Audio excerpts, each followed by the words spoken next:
Bienvenue à Nuit criminelle.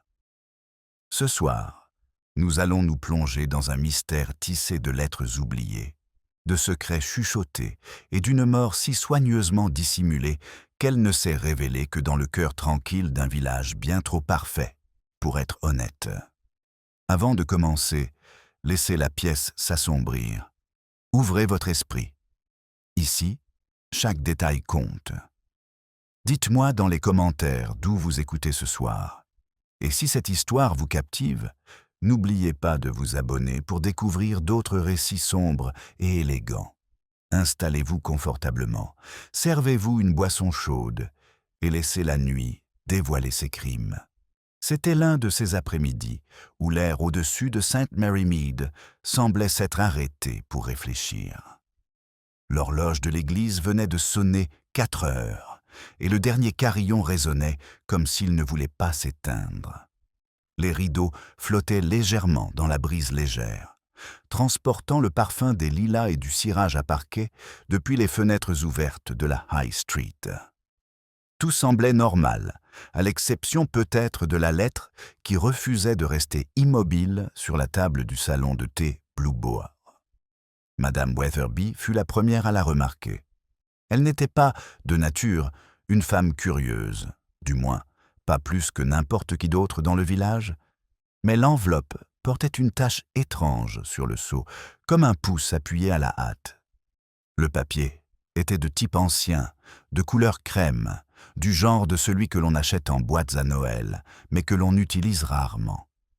Elle avait été laissée sur la table du coin, où un homme, inconnu, vêtu d'un manteau de ville malgré la chaleur, avait pris le thé plus tôt dans la journée. Mademoiselle Marple, depuis sa place près de la fenêtre, avait également vu cet homme. Elle comptait les mailles de sa laine bleu pâle, 38, 39, lorsque la chaise grinça derrière elle et que la voix de l'inconnu demanda l'addition. Il y avait quelque chose de las dans son ton, bien que ses vêtements fussent soignés et ses manières précises. Il avait donné un pourboire à la serveuse, laissé la lettre et était sorti dans la lumière du soleil, avec le pas lent et délibéré de quelqu'un qui se dirige vers une tâche désagréable. À présent, l'enveloppe gisait là comme un secret que personne ne voulait toucher. Peut-être reviendra-t-il la chercher, murmura mademoiselle Marple en baissant les yeux vers son tricot, bien que le rythme de ses aiguilles se soit ralenti. Madame Weatherby hésita. Il semblait troublé. L'avez-vous remarqué? C'est souvent le cas, répondit doucement mademoiselle Marple. Les problèmes laissent une odeur derrière eux, comme la lavande sur un châle. Dehors, un chariot de livraison passa en grondant, et avec lui, le bourdonnement des conversations reprit. La jeune serveuse remarqua que le monsieur avait signé « Monsieur Gordon Hale ». La postière se souvint qu'aucun nom de ce genre ne figurait dans l'annuaire. Et la femme du colonel Melchett jeta un coup d'œil par la fenêtre avec cette expression alerte, propre à ceux qui sentent qu'une histoire se prépare. À 5 heures, la lettre était devenue le sujet de toutes les spéculations du village. Fallait-il l'ouvrir? Fallait-il la remettre à la police? Était-ce une lettre d'amour ou une plainte adressée au conseil municipal au sujet des nids de poules? Les opinions divergeaient selon le tempérament et la classe sociale. Madame Weatherby penchait pour le romantisme, Madame Price Ridley pour le scandale et la serveuse pour la tragédie, étant assez jeune pour trouver cela attrayant. Mademoiselle Marple suggéra, très gentiment, que le plus simple serait peut-être de la laisser au presbytère, jusqu'à ce que son propriétaire soit retrouvé. Les gens reviennent souvent chercher ce qu'ils ont perdu, dit-elle, ne serait-ce que pour découvrir si cela valait la peine d'être perdu. C'est ainsi que la lettre fut placée, sans cérémonie, dans le petit panier des objets non réclamés que conservait la femme du révérend Clément, entre une paire de lunettes et un gant solitaire laissé lors de la vente de charité de Pâques dernier. Elle y serait peut-être restée indéfiniment si, le lendemain matin, on n'avait pas appris que M. Gordon Hale gisait mort dans le pré au-delà du passage à niveau. On ne l'avait pas revu après qu'il eut quitté le salon de thé. Le policier qui l'avait trouvé, Le jeune Pritchard, désireux de faire ses preuves, rapporta que l'homme semblait s'être effondré soudainement. Il n'y avait aucun signe de violence, seulement une légère égratignure sur une main et une poignée de papier éparpillée à proximité. Le sac postal de la gare ne contenait aucune correspondance sortante à son nom. Pourtant, dans le panier du presbytère se trouvait une enveloppe, adressée de sa propre main, à une certaine Clara Whitby. Cette découverte mit tout le village en effervescence, comme une ruche perturbée. Les femmes à la poste se demandaient si Whitby était le nom d'un lieu ou d'une personne. À l'épicerie, Madame Price Ridley affirmait qu'il s'agissait d'une femme, car aucun homme, selon elle, ne recevrait de telles lettres. Au cabinet médical, les spéculations allaient bon train. Empoisonnement, crise cardiaque ou peut-être une querelle. Le docteur Haydock affirmait que c'était probablement une crise cardiaque, mais son attitude, vive et insatisfaite, suggérait qu'il n'était pas entièrement convaincu. Mademoiselle Marple écoutait tout cela depuis son coin du salon, le journal du matin soigneusement plié à côté de sa tasse de thé. Elle avait déjà vu des cas de mort subite, chez des soldats, des jardiniers et une fois chez un vicaire en visite qui avait mangé imprudemment du gingembre confit. Elle trouvait qu'il y avait quelque chose de particulièrement délibéré dans le fait de mourir dans un pré, un endroit désordonné et solitaire. La lettre fut récupérée au presbytère cet après-midi-là lorsque l'inspecteur Crane arriva de Melchester.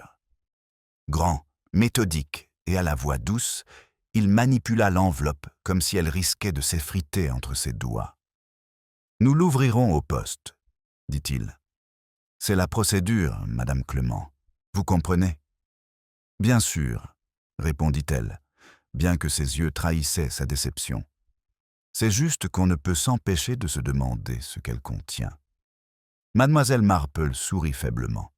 La plupart des lettres, fit-elle remarquer, en disent moins qu'elles ne le devraient, et plus qu'elles ne le devraient. Lorsque l'inspecteur partit, le silence revint, plus pesant qu'auparavant. La lumière du soir glissait sur les pelouses, et le village retrouvait son apparence de paix imperturbable. Pourtant, quelque part sous ce calme, les questions se multipliaient comme des racines sous la terre. Qui était Clara Whitby? Pourquoi M. Hale était-il venu à St. Mary Mead? Et quel genre de lettre était suffisamment importante pour être écrite, puis abandonnée, à portée de vue du clocher de l'église? Mademoiselle Marple resta assise un moment dans son jardin alors que le crépuscule s'intensifiait, son tricot intact sur ses genoux. L'air sentait légèrement la pluie. Au loin, elle entendait la cloche du vicaire et le léger cliquetis des vélos qui revenaient de leur course. Les sons ordinaires de la vie qui continuaient. Et pourtant, entre ces sons, une pause, comme le silence entre deux vers d'un hymne, semblait attendre quelque chose de non dit. Elle repensa au seau maculé, à la main pressée, au manteau soigneusement rangé par temps chaud. « Les gens laissent rarement des objets par accident, » murmura-t-elle. « Ils les laissent parce qu'ils souhaitent que quelqu'un d'autre les trouve. » Un papillon de nuit effleura la lampe, et la première goutte de pluie frappa le pavé à côté d'elle. La pluie ne dura pas longtemps, juste assez pour intensifier le parfum des lilas et faire scintiller les pavés sous les lampadaires. Mademoiselle Marple resta immobile, écoutant le rythme s'estomper. Quelque part à proximité, la cloche de l'église sonna une seule fois, solennellement, comme pour reconnaître en silence la fin étrange de cette journée. Puis vinrent les pas précipités du jeune agent Pritchard, qui pataugeait dans la ruelle en direction du presbytère, la lampe de son vélo clignotant dans la brume. Il s'arrêta devant son portail, son souffle visible dans l'air frais. « Bonsoir, mademoiselle Marple. Désolé de vous déranger, mais l'inspecteur Crane vous demande de bien vouloir vous rendre dans le pré. Il y a eu un petit... Enfin, ils ne savent pas trop comment le dire. » Elle se leva aussitôt, serrant son cardigan autour d'elle. « Il vaut toujours mieux voir les choses tant qu'elles sont fraîches, » dit-elle doucement, prenant son parapluie bien que la pluie eût cessé. La mémoire a tendance à embellir les événements lorsqu'on les laisse reposer trop longtemps. Le chemin qui descendait vers le pré serpentait entre des haies, couvertes de feuilles humides. Des lanternes brillaient au loin, l'une tenue par le docteur Haydock, l'autre près de l'échalier où se tenait l'inspecteur. Le corps avait été déplacé sous une bâche, mais l'herbe autour montrait l'empreinte sombre de l'endroit où il avait reposé. Mademoiselle Marple s'arrêta juste avant d'atteindre le groupe, son regard se posant sur le trèfle piétiné, le chapeau abandonné, la curieuse propreté des gants de l'homme pliés à côté de lui. « Bonsoir, mademoiselle Marple, » dit l'inspecteur Crane, poli mais méfiant. « Je ne pensais pas vous déranger. J'ai pensé que vous pourriez, remarquer quelque chose qui nous aurait échappé. » Elle inclina la tête, l'air aimable et impénétrable. « Quand on vit assez longtemps, inspecteur, on apprend à regarder là où les autres préfèrent ne pas regarder. » Le docteur Haydock se redressa, essuyant ses mains. « Aucun signe de poison, aucun coup. Le cœur, peut-être, mais je n'aime pas tirer des conclusions hâtives. » Son ton suggérait qu'il appréciait l'ambiguïté. « Mais il y a ceci. » Il désigna le poignet de l'homme, légèrement taché.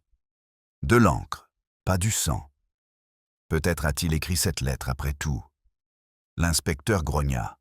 « Je n'ai trouvé ni stylo ni carnet sur lui, seulement ce billet de train de Londres, aller simple, pas de bagages, pas d'adresse. » Le regard de mademoiselle Marple se posa sur la haie voisine. Une fine brindille s'était cassée, verte et fraîche contre les branches plus sombres.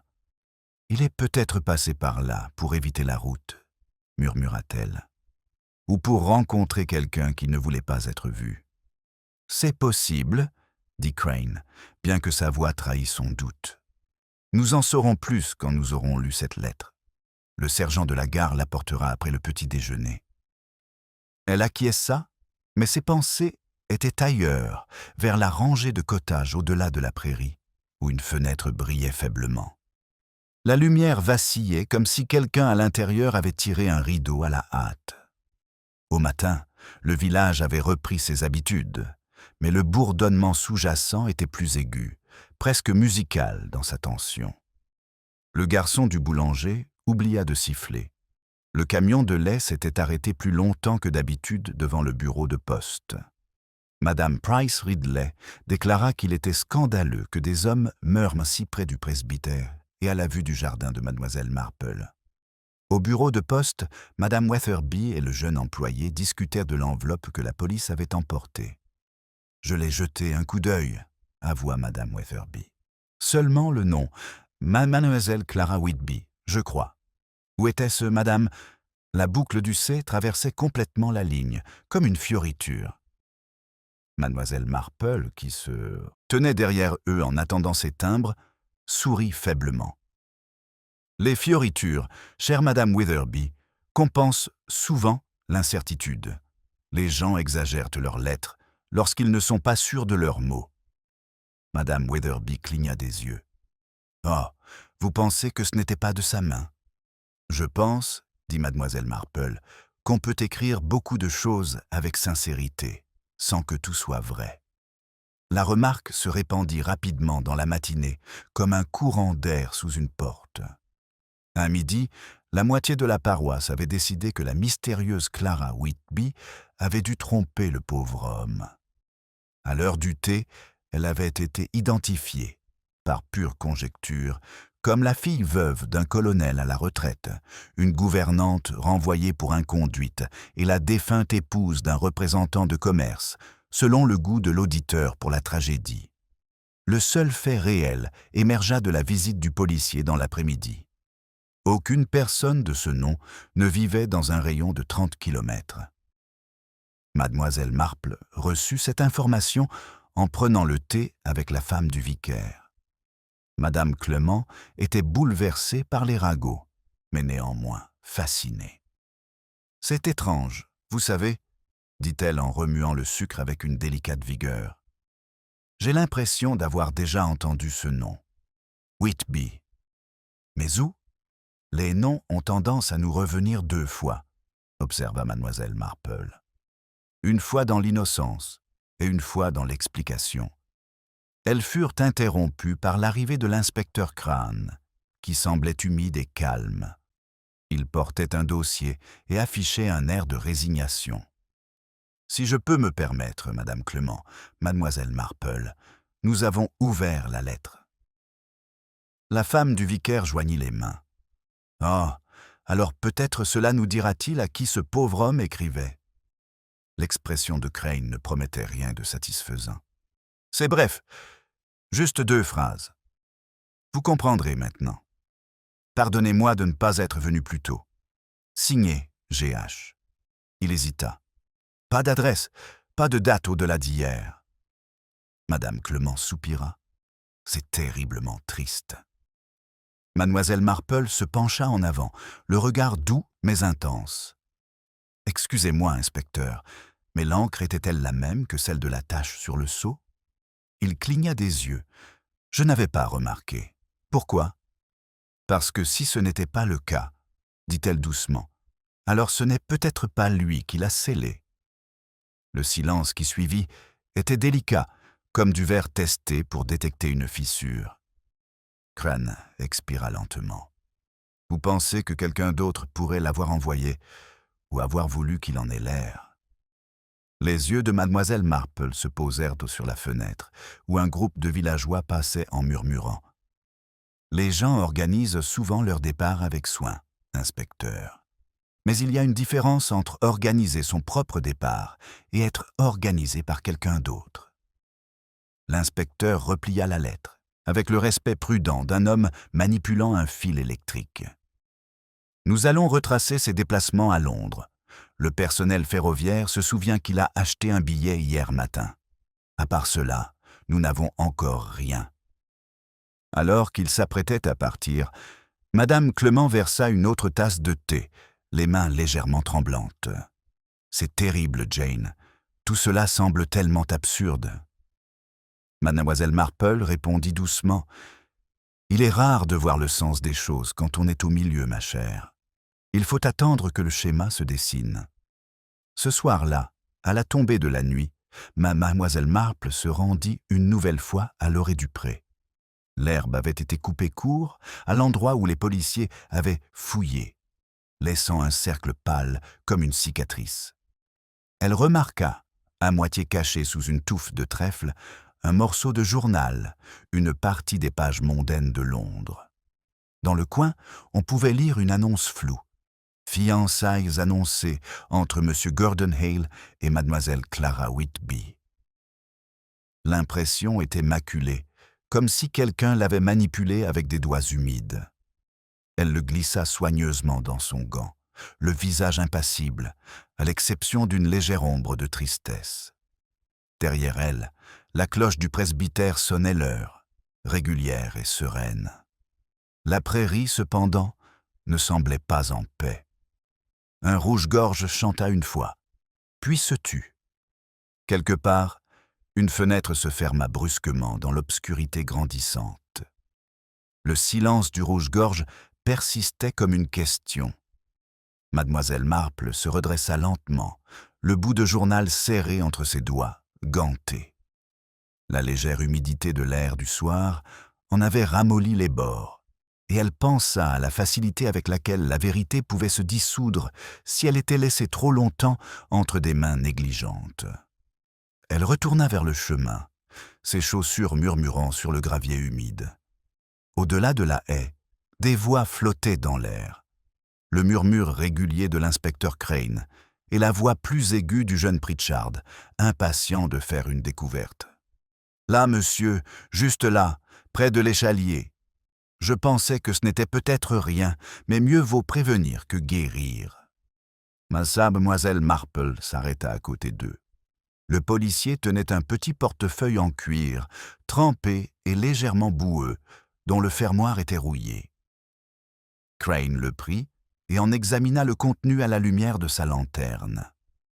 À l'intérieur se trouvait un talon de billet de train, une carte de visite au nom de Gordon Hale, avocat, et une photographie froissée, tachées d'eau et soigneusement découpées pour faire disparaître la personne qui se tenait autrefois à côté de la femme souriante représentée sur le cliché. L'inspecteur fronça les sourcils. Il n'y a pas d'adresse non plus. Mademoiselle Marple, vous avez l'œil pour les visages. Avez-vous déjà vu cette dame dans le village? Elle prit délicatement la photo. Le sourire de la femme était posé, mais pas satisfait. C'était le genre de sourire que l'on offre lorsqu'on attend de nous que l'on soit reconnaissant. Ses cheveux étaient sévèrement épinglés, son regard un peu trop direct. « Non », dit-elle après un moment, « mais je pense qu'elle a l'habitude d'être observée.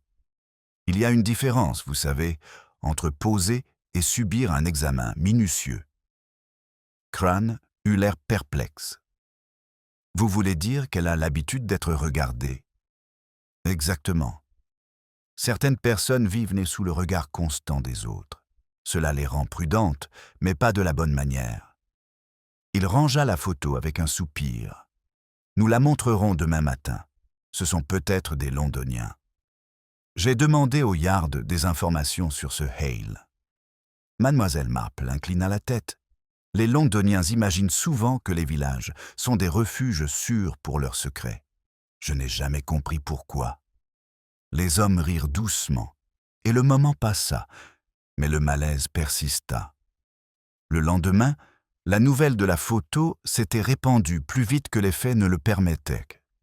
La femme devint, au fil des récits, tour à tour la fiancée mystérieuse, l'épouse trompée ou l'employeur qui l'avait renvoyée en disgrâce.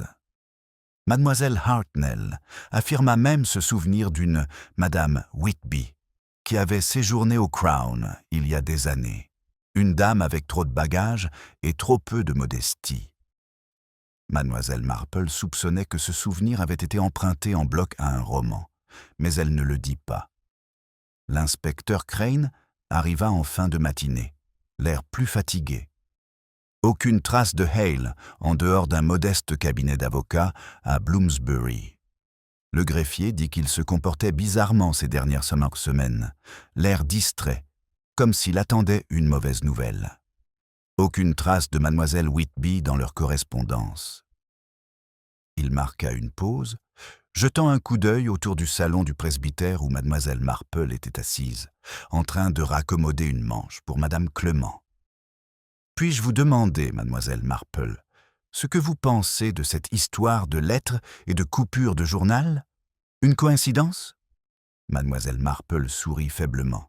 « Les coïncidences ne sont que des schémas que nous ne comprenons pas, inspecteur. Peut-être que l'annonce de fiançailles était vraie et que la lettre a été écrite parce qu'elle ne l'était pas. » Il la regarda fixement. « Que voulez-vous dire exactement ? Que la vérité a peut-être changé entre l'impression et l'envoi. » La remarque resta suspendue dans l'air, comme un courant d'air provenant d'une porte invisible. Crane se gratta le menton. « Nous avons vérifié tous les Whitby de Londres. Aucune personne disparue, aucun décès récent. Mais j'ai appris qu'une certaine mademoiselle Clara Whitby, célibataire, vit avec son frère dans un endroit appelé Little Durnford, à 10 miles d'ici. Ce n'est peut-être rien. » Madame Clement leva les yeux de son ouvrage. « Oh, je connais ce nom maintenant. Son frère élève des abeilles, n'est-ce pas? Un homme calme, plutôt nerveux. Ils sont venus au bazar de la récolte l'année dernière. » Vraiment. Le ton de mademoiselle Marple se fit légèrement plus vif, mais son expression resta douce. Alors peut-être que le lien est plus proche que nous le pensons. Cet après-midi-là, l'inspecteur se rendit en voiture à Little Durnford. Mademoiselle Marple, prétextant le besoin d'air frais, demanda à l'accompagner. Crane accepta à contre-cœur, conscient que ses yeux repéraient souvent ce que ses rapports manquaient. La route serpentait à travers des champs baignés de soleil, et à l'orée du village se trouvait un cottage presque englouti par le lierre. Un léger bourdonnement provenait des ruches, situées derrière, et l'odeur du miel se mêlait à celle de la terre humide. Une femme ouvrit la porte avant qu'il n'arrive. Une silhouette pâle, vêtue d'un cardigan gris, au visage calme mais tendu, comme si elle attendait cette visite. Mademoiselle Whitby, demanda Crane. Elle acquiesça, les mains fermement agrippées au cadre de la porte. Vous venez pour Gordon. Les yeux de mademoiselle Marple s'adoucirent. Vous le connaissiez donc? Oui, il devait devenir mon mari. Les mots étaient à prononcer calmement, sans tremblement. Il devait venir hier. Ou plutôt, il avait dit qu'il comptait venir. Comme il n'arrivait pas, j'ai supposé que le train avait du retard. Et puis, ce matin, j'ai lu le journal. Crane échangea un regard avec mademoiselle Marple. « Vous avez vu l'annonce ?»« Je l'ai écrite, » répondit-elle simplement. « C'était mon idée. Gordon n'aimait pas la publicité, mais j'ai pensé... Eh bien, cela rend les choses réelles, n'est-ce pas ?» Son frère apparut alors, grand et aux joues creuses, avec une légère odeur de fumée imprégnant ses vêtements. « Nous avons assez parlé, » dit-il sèchement. « Ma sœur est bouleversée. La police n'a pas le droit. » Crane leva la main pour l'apaiser. « Nous ne faisons que confirmer les détails. Monsieur Hale a été retrouvé près de St. Mary Mead, de manière tout à fait inattendue. Rien ne suggère qu'il s'agisse d'un acte criminel, mais nous devons être minutieux. Les yeux de l'homme clignèrent. Alors vous devriez chercher ailleurs. Des gens meurent tous les jours. Mademoiselle Marple le regarda avec une légère curiosité. En effet, Monsieur Whitby, mais très peu choisissent de le faire à la vue du clocher d'une église. Il se détourna brusquement, marmonnant quelque chose à propos des abeilles. Le calme de sa sœur vacilla, puis se stabilisa. Gordon n'était pas lui-même ces dernières semaines. Il disait avoir fait une bêtise au bureau, quelque chose qui pourrait finir dans les journaux. Mais il ne voulait pas me dire quoi. « A-t-il mentionné quelqu'un en particulier ?» demanda Crane. Elle hésita. Une seule fois, il a dit qu'une femme lui avait écrit, une certaine madame Witherby, je crois, à propos d'un litige immobilier. Il semblait étrangement bouleversé. Crane fronça les sourcils. Madame Witherby habite à St. Mary Mead. C'est là qu'il est allé. Mademoiselle Marple baissa les yeux, cachant son regard compréhensif. « Comme c'est curieux, » murmura-t-elle. « Les litiges de madame Witherby concernent généralement ces roses, pas la loi. » Ils quittèrent la maison peu après, l'inspecteur pensif, mademoiselle Marple silencieuse. La campagne défilait dans une tranquillité trompeuse. Des maisons blanchies à la chaux, des enfants qui jouaient. Rien ne laissait présager qu'un homme était mort parmi eux et que son meurtre n'avait pas été élucidé. Pourtant, dans l'esprit de mademoiselle Marple, le schéma commençait à se dessiner, faiblement mais obstinément, comme une broderie révélant son motif sous les points de couture. De retour au village, madame Witherby était devant son portail, en train de couper les têtes fanées de ses dahlias. Elle leva les yeux avec une légère surprise lorsqu'ils s'approchèrent. « Inspecteur, mademoiselle Marple, quelque chose ne va pas ?»« Juste une routine, » répondit Crane. « Connaissez-vous un certain monsieur Gordon Hale ?» Elle interrompit son geste. « Mais oui, bien sûr, il a appelé hier au sujet de certains documents, quelque chose en rapport avec les investissements de mon défunt mari. C'est un homme très agréable. Je lui ai offert une tasse de thé. » « Pourquoi ?» La voix de mademoiselle Marple était douce. « A-t-il mentionné mademoiselle Whitby ?»« Whitby ? Non, ma chère, je ne crois pas. Mais il semblait inquiet. Il jetait sans cesse des regards vers la rue, comme s'il craignait d'être vu. »« Par qui ?» insista Crane. Elle fronça les sourcils, incertaine. « Je ne saurais dire. Peut-être personne. » Mademoiselle Marple regarda une abeille se poser sur le pétale lumineux d'un dahlia, ses ailes tremblantes avant de s'envoler. « Les apparences, » dit-elle doucement, « sont rarement fortuites. » Le bourdonnement de l'abeille se fondit dans le doux bruissement des feuilles lorsque madame Witherby se tourna vers sa maison, troublée par le silence qui suivit la remarque de mademoiselle Marple. L'inspecteur attendit un instant, le regard perdu au-delà de la haie taillée. avant de s'éclaircir la gorge. « Je vais demander à Pritchard de prendre votre déposition, Madame Witherby. Merci de m'avoir accordé votre temps. »« Oh, bien sûr, inspecteur. » Elle hésita devant son portail, puis ajouta dans un murmure « J'espère que cela ne jettera pas d'ombre sur quoi que ce soit. C'est terrible de penser qu'un homme est mort si près de chez soi. » Mademoiselle Marple sourit doucement. « Les ombres ne sont visibles que lorsqu'il y a de la lumière, ma chère. La question est, de qui ?» Ils retournèrent vers la High Street en silence. L'après-midi s'était rafraîchi, le ciel prenant une délicate teinte porcelaine. Quelque part, un piano jouait de manière hésitante. Peut-être la jeune Edna Sims qui s'entraînait pour la fête paroissiale. Et ces notes hésitantes flottaient étrangement dans l'air, comme des questions auxquelles personne ne répondait. Au coin de la rue, près de la poste, l'inspecteur Crane s'arrêta brusquement. « Vous savez, mademoiselle Marple, je n'arrive pas à comprendre les agissements de cet homme. Il vient de Londres, rend visite à madame Wetherby pour un investissement, laisse une lettre adressée à sa fiancée et finit mort dans un pré. On dirait qu'il essayait de rendre visite à toutes sortes de personnes respectables avant de partir. » Mademoiselle Marple le regarda avec douceur. « La respectabilité, inspecteur, est souvent le plus beau déguisement que la peur puisse revêtir. Les gens s'y accrochent désespérément lorsqu'ils s'apprêtent à faire quelque chose de honteux ou pour dissimuler ce qu'ils ont déjà fait. » Il eut un petit rire. « À vous entendre, on dirait que la moitié du comté devrait être soupçonnée. »« Je ne dirais pas la moitié, » répondit-elle, « mais une bonne partie de ceux qui astiquent leur argenterie. » Leur chemin les conduisit devant le salon de thé Blue Boar, où la lettre était apparue pour la première fois. À travers la vitrine, mademoiselle Hartnell et mademoiselle Wetherby, une cousine éloignée du défunt mari de madame Wetherby, étaient penchées sur leur tasse de thé et discutaient avec animation.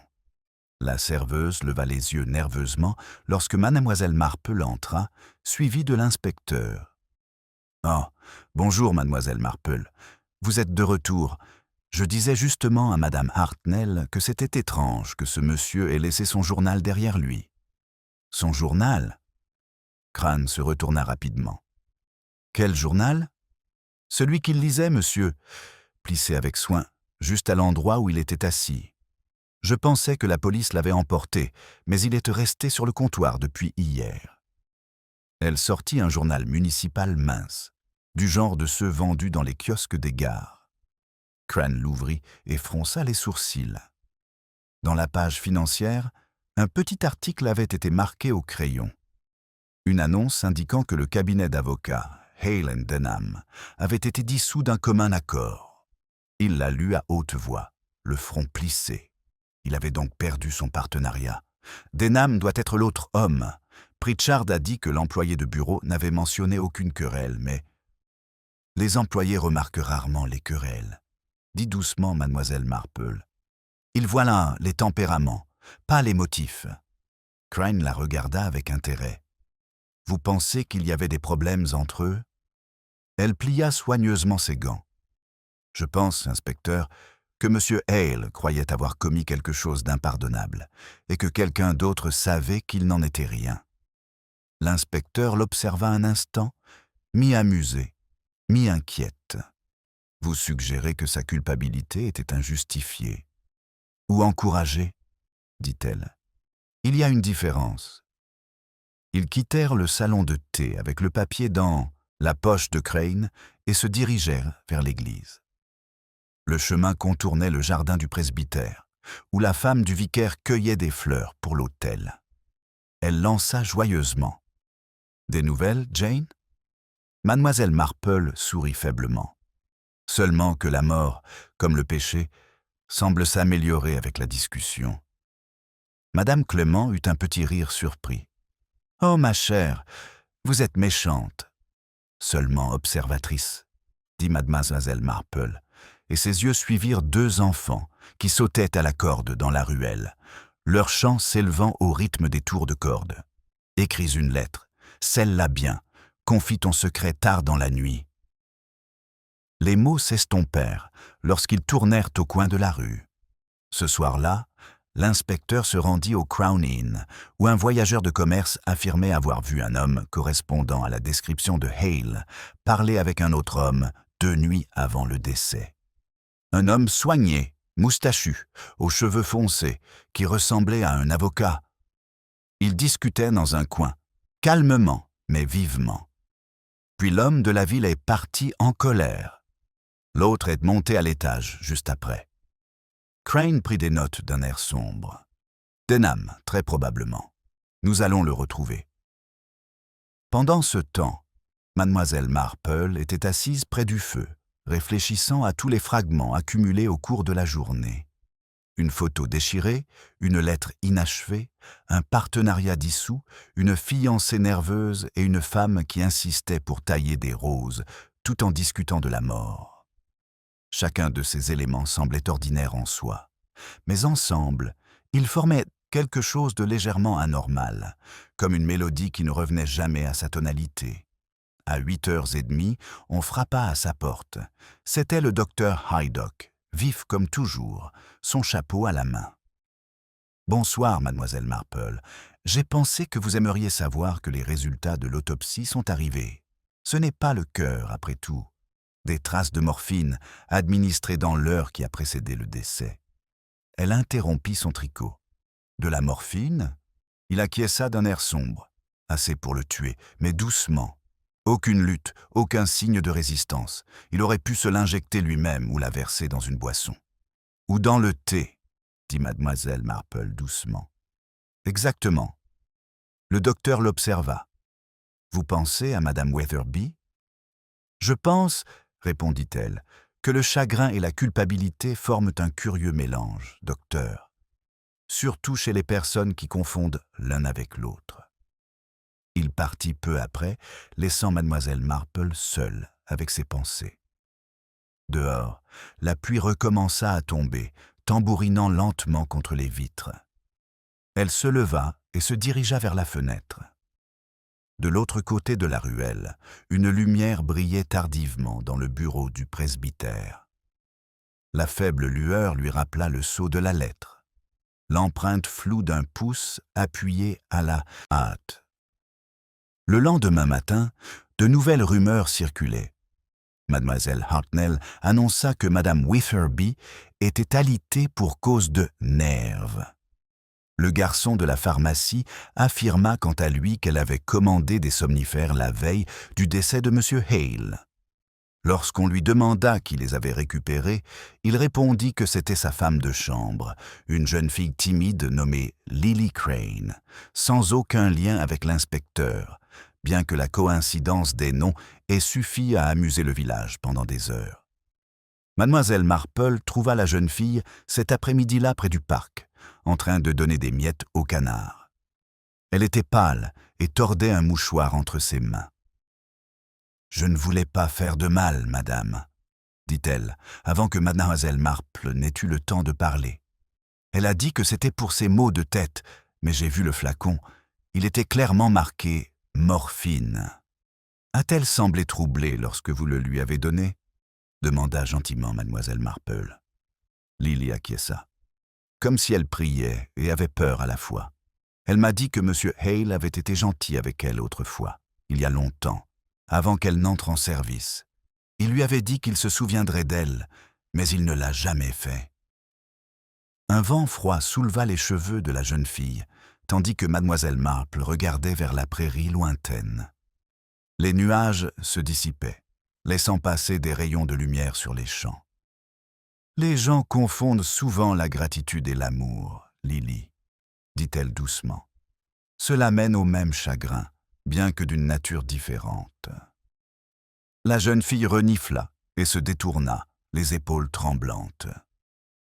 Miss Marple resta longtemps debout à regarder les canards tourner autour de l'étang.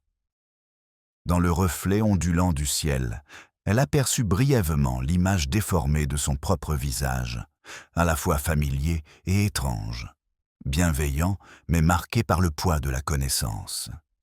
Les apparences, pensa-t-elle à nouveau. étaient les masques les plus pratiques qui soient. La surface de l'étang tremblait en cercle de plus en plus large, là où une seule goutte de pluie était tombée. Mademoiselle Marple se détourna de l'eau, son esprit tournant plus vite que les ondulations ne pouvaient s'estomper. Les canards s'éloignaient paresseusement, indifférents à ce qu'ils avaient perturbé, et ce petit geste, leur séparation insouciante, s'imprima dans ses pensées. Les gens, réfléchit-elle, étaient à peu près les mêmes lorsque des problèmes survenaient. Ils s'éloignaient de l'inconfort, prétendant que la distance était synonyme de sécurité. Lorsqu'elle arriva dans la rue principale, l'après-midi commençait à s'assombrir. Les nuages pesaient bas au-dessus des toits de tuiles. L'air était lourd de cette tension particulière qui précède un orage. Elle passa devant la poste où Madame Price Ridley discutait avec la femme du pharmacien d'un ton qui aurait pu sembler charitable à une oreille non avertie. « Pauvre Madame Witherby », disait Madame Price Ridley, toujours si fragile, et maintenant cette terrible affaire. Bien sûr, on ne peut s'empêcher de se demander ce qu'elle a pu mélanger à cette morphine, n'est-ce pas? Mademoiselle Marple inclina poliment la tête en passant. Elle trouvait remarquable que la pitié puisse si efficacement dissimuler la suspicion lorsqu'elle était enveloppée dans un langage raffiné. Au presbytère, elle trouva l'inspecteur Crane qui l'attendait dans le salon, une tasse de thé refroidissant à côté de lui. Il avait le front plissé et les mains jointes derrière le dos. « Le rapport du docteur Haydock le confirme », dit-il sans préambule. De la morphine administrée par voie orale, probablement sous forme liquide. Aucune trace de seringue. Nous avons trouvé la tasse de thé de Hale sur la table dans le jardin arrière du Blue Boar. Rien d'inhabituel, à l'exception d'un léger résidu que le laboratoire est encore en train d'analyser. Mademoiselle Marple s'installa dans son fauteuil, retirant ses gants un doigt après l'autre. « Le thé, murmura-t-elle, est un complice si curieux. Il accueille tout le monde, cache tout et ne laisse aucune trace, si ce n'est du réconfort. » Crane poussa un petit soupir amusé. « Si c'est de la philosophie, Mademoiselle Marple, elle est plus pessimiste que la mienne. »« C'est une observation, inspecteur, » corrigea-t-elle doucement. « La philosophie ne commence que lorsque l'on oublie d'observer. » Il sourit faiblement, mais son ton resta grave. « Il y a autre chose. Le partenaire de Hale, M. Denham, est arrivé de Londres ce matin. Il prétend ne pas avoir vu Hale depuis une semaine. Il dit qu'ils se sont quittés en bons termes. Je ne suis pas convaincu. Est-il venu à St. Mary Mead? Il est au Crown Inn. Il dit qu'il est ici pour régler des affaires. Un peu trop rapide à mon goût. » L'expression de Mademoiselle Marple ne changea pas, mais ses aiguilles à tricoter, posées sur la table à côté d'elle, captèrent un reflet de lumière. Un homme qui se dépêche de régler les affaires d'un autre est souvent celui qui les a laissés en désordre au départ, dit-elle. Crane haussa un sourcil. « Souhaitez-vous le rencontrer? »« S'il n'a rien contre prendre le thé, » répondit-elle. « Je n'ai généralement rien contre la compagnie. » C'était en fin d'après-midi lorsqu'ils entrèrent dans le salon du Crown. M. Denham se leva d'une chaise près de la cheminée. Grand, soigné, il dégageait une assurance qui avait peut-être autrefois été du charme, mais qui s'était transformée en maîtrise de soi. Son costume sombre était impeccable, sa voix douce comme du vernis. « Inspecteur, je vous remercie de m'accorder votre temps. Cette affaire a été un véritable choc. Pauvre Hale, un homme si consciencieux. » Son regard se posa brièvement sur Mademoiselle Marple, l'évaluant, puis s'adoucit en un signe de politesse. « Et voici sans doute votre experte locale en matière de caractère humain. »« Je vis simplement à proximité, » dit Mademoiselle Marple sereinement. « On apprend beaucoup de la proximité, même si c'est rarement ce à quoi on s'attend. » Il sourit comme s'il plaisantait avec une tante excentrique. En effet, eh bien, comme je l'ai dit à l'inspecteur, Hale n'était pas en forme. Un épuisement nerveux peut-être. Je l'ai encouragé à se reposer. Il a mentionné une visite à une vieille connaissance à la campagne, disant que cela pourrait lui apporter la paix de l'esprit. « Serait-ce Madame Weatherby ?» demanda Crane. Denham hésita un peu trop longtemps. « Oui, c'est ça. Une de nos clientes. Quelque chose en rapport avec un fonds fiduciaire. Mais je m'en suis occupé moi-même en grande partie. » Mademoiselle Marple croisa les mains. Quelle chance que vous ayez accepté de le soulager de ses fardeaux. Un ami bienveillant est souvent pris pour un ami prudent. Il inclina la tête, ne comprenant pas, ou ignorant, le sous-entendu. Gordon était sentimental. Il était trop facilement ému par les problèmes des femmes. J'ose dire qu'il se surmenait émotionnellement. Un homme sensible, mais pas fort. C'est étrange, dit doucement mademoiselle Marple, que les personnes sensibles soient souvent jugées par celles qui ont des avantages. L'inspecteur rompit le silence en toussant. Nous aurons peut-être besoin de consulter les registres de votre cabinet, monsieur Denham. Il est fait mention d'un document manquant parmi les papiers de Hale. Les yeux de Denham clignèrent. Manquant ? Je ne peux pas imaginer cela. Nos dossiers sont impeccables. Néanmoins, dit Crane, j'enverrai une demande à votre bureau. Lorsqu'ils quittèrent l'auberge, les premières gouttes de pluie commencèrent à tomber. Mademoiselle Marple ouvrit son parapluie. Un homme courtois, ce monsieur Denham. Pourtant, je n'aimerais pas être la femme à qui il offre sa sympathie. Pourquoi donc ? demanda Crane. Parce que la sympathie, dit-elle, est plus sûre lorsqu'elle n'attend rien en retour. Ils se séparèrent au carrefour. Mademoiselle Marple continua seule vers son cottage, la ruelle scintillant de flaques d'eau peu profondes.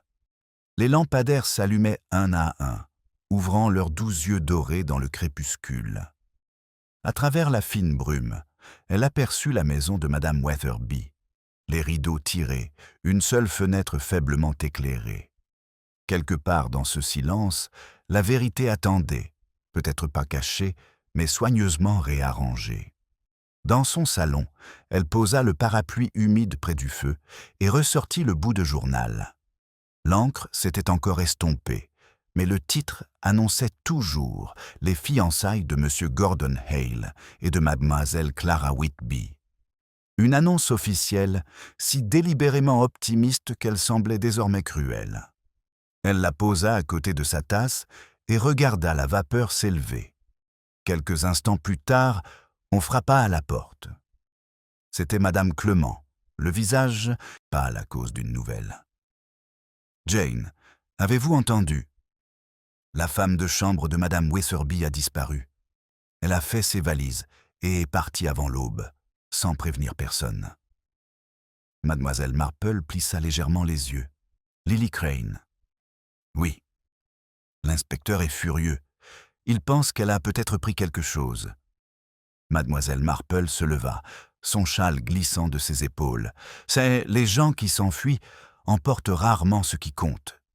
Ils laissent cela derrière eux par accident. Dehors, la pluie s'intensifia, tambourinant doucement sur les pavés. Elle accompagna Madame Clement jusqu'à la porte.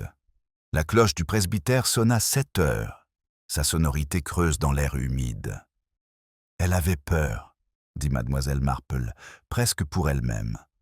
Les gens effrayés s'enfuient, mais seulement pour échapper aux autres. Les coupables s'enfuient pour échapper à eux-mêmes. Madame Clement eut l'air perplexe. « Pensez-vous qu'elle soit en danger ? » « Tous ceux qui connaissent la vérité le sont, » répondit doucement Mademoiselle Marple. « Seuls certains d'entre eux en sont conscients. » Le lendemain matin, un autre événement vint troubler le calme. La police avait retrouvé la valise de Lily au vestiaire de la gare, mais aucune trace de la jeune fille elle-même. Dans la poche de la valise se trouvait un mot froissé, non signé, sur lequel on pouvait lire « Je ne peux pas rester ». Elle sait tout. L'inspecteur Crane apporta immédiatement la note à Mademoiselle Marple. Elle la lut une fois, puis la posa à plat sur la table. « Il semble, dit-elle calmement, que les apparences commencent à écrire leurs propres lettres. Son regard se porta vers la fenêtre où la pluie avait cessé, laissant des gouttes d'eau trembler sur la vitre. Dans chaque goutte, le village apparaissait à l'envers, parfait, miniature et totalement irréel. Chaque goutte tremblait sur la vitre avant de glisser, se fondant avec les autres jusqu'à ce que tous les reflets se confondent, tout comme les certitudes du village commençaient à le faire. Mademoiselle Marple resta un instant de plus près de la vitre, le regard calme mais lointain. La note sur la table semblait respirer à la lumière de la lampe, ses légers plis captant chaque tremblement de l'air. L'inspecteur Crane arriva peu après midi, l'air vieilli par la matinée. Ses bottes étaient boueuses, son col humide. « Nous avons fouillé toutes les dépendances, du Green à la gare, » dit-il en retirant son chapeau.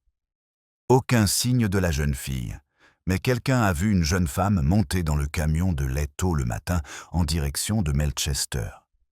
Elle correspond à la description de Lily. Mademoiselle Marple lui servit du thé avec une précision tranquille. Melchester est très accueillant pour ceux qui souhaitent disparaître. Il offre à la fois des trains et l'anonymat. Disparaître n'est pas un crime, dit-il d'un ton sombre, mais se cacher de la police quand on est lié à un flacon de morphine pourrait l'être. Elle acquiesça lentement. La peur prend de nombreuses formes, inspecteur. Parfois, elle cache un secret. Parfois, elle révèle simplement qui l'a semé. Il la regarda un instant, perplexe mais respectueux, avant d'adopter un ton plus pragmatique. Nous avons eu des nouvelles de Londres. Le cabinet de Denham avait déjà fait l'objet d'une enquête pour détournement de fonds de clients, mais rien n'avait été prouvé. Elle était le plus honnête des deux. Je pense qu'il a découvert plus qu'il ne le souhaitait. Les aiguilles à tricoter de mademoiselle Marple cliquetaient doucement. Et la honnêteté, lorsqu'elle se heurte à la malhonnêteté, cherche souvent le pardon, là où elle devrait chercher le courage.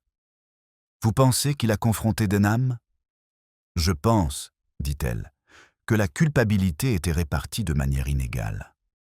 Monsieur Denham semble trop ordonné pour laisser des détails en suspens.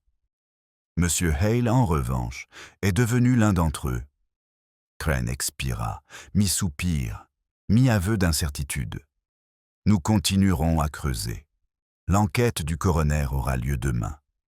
Vous y assisterez, je suppose. » « Si la pluie cesse, dit-elle avec un léger sourire, il n'est pas sage de négliger la justice sous le temps. » Cet après-midi-là, les nuages commencèrent à se dissiper. La lumière revint faiblement, révélant la respectabilité soignée de St. Mary Mead. Les rideaux en dentelle, les devantures de magasins propres, l'illusion d'une décence soigneusement lavée et séchée. Pourtant, sous cette apparence, quelque chose d'agité avait commencé à bouger, des regards échangés trop rapidement, des ragots qui ne semblaient plus futiles. Le village s'était replié sur lui-même, mal à l'aise dans sa conscience. Au presbytère, Madame Clement confia à Mademoiselle Marple que Madame Wetherby n'était pas venue à la communion. Elle a prétexté une maladie, mais je pense qu'il y a plus que cela, dit-elle doucement. On le sent. Quelque chose la tourmente. Mademoiselle Marple acquiesça. Les chagrins les plus respectables sont souvent ceux qui ne peuvent être confessés. Ils gardent leur forme bien trop longtemps. Elles marchèrent ensemble jusqu'au bord de la prairie où le gazon portait encore les traces pâles des pas qu'il avait piétinés. Les fleurs sauvages avaient commencé à repousser, reprenant obstinément possession de leur territoire. Mademoiselle Marple se baissa pour examiner une petite fleur écrasée, un bleuet aplati sur le sol. « C'est curieux, » dit-elle, comme la nature pardonne ce que les gens ne font qu'oublier. Alors qu'il retournait vers le chemin, une silhouette apparut au loin. Un garçon du bureau du télégraphe, courant à toute vitesse, sa casquette de travers. Il remit un message à l'inspecteur, qui venait de les rejoindre depuis l'auberge. Crane le lut rapidement, fronçant les sourcils. « Eh bien, voilà un rebondissement. Ils ont trouvé Lily Crane à Melchester. Elle s'est présentée elle-même à la police. » Madame Clement poussa un soupir de soulagement. « Oh, Dieu merci. Elle dit qu'elle avait peur, poursuivit Crane, mais pas de nous. Elle prétend avoir entendu quelque chose la nuit où Hale est mort, quelque chose dans la maison de Madame Weatherby. Il jeta un coup d'œil à Mademoiselle Marple, dont l'expression ne changea pas, bien que ses yeux semblaient se plonger dans une concentration silencieuse. « Nous la ramènerons ce soir », ajouta-t-il. À la tombée de la nuit, l'air était à nouveau lourd, un vent faible soufflait à travers les haies, comme une accusation murmurée. La voiture de l'inspecteur s'arrêta devant la maison de Madame Weatherby et Lily fut conduite dehors. Pâle, tremblante, serrant un petit sac à main comme s'il s'agissait de sa seule protection. Madame Weatherby ouvrit elle-même la porte, calme mais impassible. « Lily, dit-elle doucement, pourquoi m'avez-vous quitté si soudainement ?» La jeune fille tressaillit. « Je ne voulais pas causer de problème. Madame, j'ai entendu des choses que je n'aurais pas dû entendre. » La voix de Crane intervint doucement. « Peut-être pourriez-vous nous dire de quoi il s'agissait, mademoiselle Crane ?» La jeune fille tordit son mouchoir. « Cette nuit-là, madame était dans le salon après votre départ, monsieur, » dit-elle à l'inspecteur, sans quitter madame Weatherby des yeux. « Je l'ai entendue parler, doucement, mais avec fermeté. Elle a dit « Il va vous ruiner si vous le laissez continuer. » Puis l'autre voix a répondu. Une autre voix l'interrompit Crane. « Une voix masculine ? » ?»« Non, monsieur. » »« Une voix féminine. J'ai pensé que c'était madame Denham, mais je n'en suis pas sûr. » Les lèvres de madame Weatherby s'entr'ouvrirent sans émettre le moindre son. « Madame Denham ? Je n'ai jamais. » Mais sa protestation faiblit. Quelque chose dans son expression trahissait une reconnaissance qu'elle n'avait pas l'intention de montrer. Mademoiselle Marple parla doucement dans le silence. Une femme raffinée peut-être, dont les affaires de son mari étaient en danger. Quelqu'un qui préférait protéger sa réputation plutôt que la justice. L'inspecteur se tourna brusquement vers elle. « Vous voulez dire la femme de Denham ? » ?»« Je veux dire, dit doucement mademoiselle Marple, que les femmes bien élevées font souvent des choses malheureuses lorsque leur respectabilité commence à vaciller. » Le silence fut rompu lorsque madame Weatherby s'effondra dans un fauteuil, perdant son sang-froid. « Je ne l'ai pas empoisonné, » murmura-t-elle. « Il est venu me voir ce jour-là avec des papiers, quelque chose concernant le fonds fiduciaire. Il a dit que c'était malhonnête, qu'il ne pouvait pas signer. Il avait l'air si fatigué, si désespéré. J'ai préparé du thé pour le calmer. Puis madame Denham est arrivée. Elle a dit qu'elle voulait juste lui parler, en privé. » Crane se pencha en avant. « Vous les avez laissés seuls ? » ?»« Juste quelques minutes. Quand je suis revenu, il était parti. J'ai pensé qu'il était parti bouleversé. Je n'aurais jamais imaginé. » La voix de mademoiselle Marple était douce, mais précise. Et madame Denham semblait-elle calme lorsqu'elle est partie ? Madame Weatherby hésita, les larmes aux yeux. Trop calme. L'inspecteur se redressa. « Nous la trouverons. » Mademoiselle Marple, cependant, resta assise, les yeux fixés sur la jeune fille qui serrait toujours son sac à main. « Lily, » dit-elle doucement, « qu'avez-vous pris dans le tiroir avant de vous enfuir ?» La jeune fille se figea. « Je n'ai rien volé. Seulement la lettre, madame, celle qu'il a laissée derrière lui. Je ne supportais pas de la voir là, comme si elle attendait que quelqu'un la lise de travers. »« Et l'avez-vous fait ?» demanda mademoiselle Marple calmement. Les yeux de Lily se remplirent de larmes. Il disait « Pardonnez-moi. » Je pensais que cela s'adressait à elle, madame Weatherby. Mais maintenant, je ne sais plus. Mademoiselle Marple se leva, laissant échapper un léger soupir. Peu de choses sont plus dangereuses qu'un pardon offert trop tôt. L'inspecteur prit son chapeau. « Je vais d'abord faire venir madame Denham. Si elle est impliquée, nous tirerons cela au clair. » Mademoiselle Marple regarda vers la fenêtre sombre, où leurs reflets se mêlaient dans la vitre. Le sien calme, le sien déterminé, celui de Madame Witherby tremblant. « Les apparences », murmura-t-elle.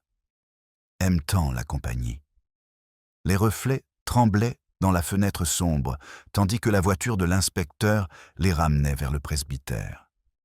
La route était glissante à cause de la pluie, les lampadaires projetant des traînées jaunes brisées sur les flaques d'eau. Mademoiselle Marple était assise dans un silence pensif, les mains jointes sur ses genoux. À côté d'elle, Crane conduisait avec la fatigue et la détermination d'un homme qui savait que trop de questions avaient été soulevées ce soir-là et que trop peu avaient trouvé de réponse. À la porte du village, il ralentit la voiture. « Je vais envoyer un télégramme à Londres », dit-il. Si Madame Denham est à moitié moins intelligente que son mari, elle essaiera de rester hors d'atteinte jusqu'à ce qu'elle sache ce que nous avons découvert. Mademoiselle Marple gardait les yeux fixés sur les haies scintillantes. C'est extraordinaire, n'est-ce pas? Comme les gens confondent dissimulation et intelligence. Si peu maîtrisent la discrétion. Il lui jeta un regard en coin. Vous pensez que c'est elle qui nous a empoisonnés? Je pense, dit-elle doucement, que la vérité, lorsqu'elle est acculée, prend souvent le visage de la pitié. Le vent se leva, dispersant la pluie en brefs filets argentés sur le pare-brise. Lorsqu'ils arrivèrent au presbytère, Madame Clement les attendait à la fenêtre, une lampe à la main, dont la lueur tremblait dans la brume. L'inspecteur s'excusa pour aller rédiger son rapport. Mademoiselle Marple s'attarda sur le seuil, les yeux posés brièvement sur les roses du vicaire qui ployaient, sous la pluie, belles et fragiles, condamnées à subir des intempéries qu'elles ne méritaient pas. Le matin arriva, frais et lumineux, l'air purifié de la lourdeur de la nuit précédente. L'enquête du coroner attira une foule, agriculteurs, commerçants, fidèles curieux de St. Mary Mead. Ils remplirent la salle paroissiale de l'odeur des manteaux humides et de la curiosité. Mademoiselle Marple prit place au fond, sa présence discrète passant inaperçue parmi les bavardages. L'inspecteur Crane fit sa déposition avec une clarté mesurée.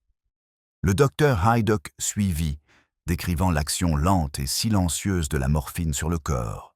Aucune douleur, aucune lutte, seulement un déclin tranquille. Puis vint Madame Wetherby, pâle mais calme, qui raconta la visite, le thé, la lettre.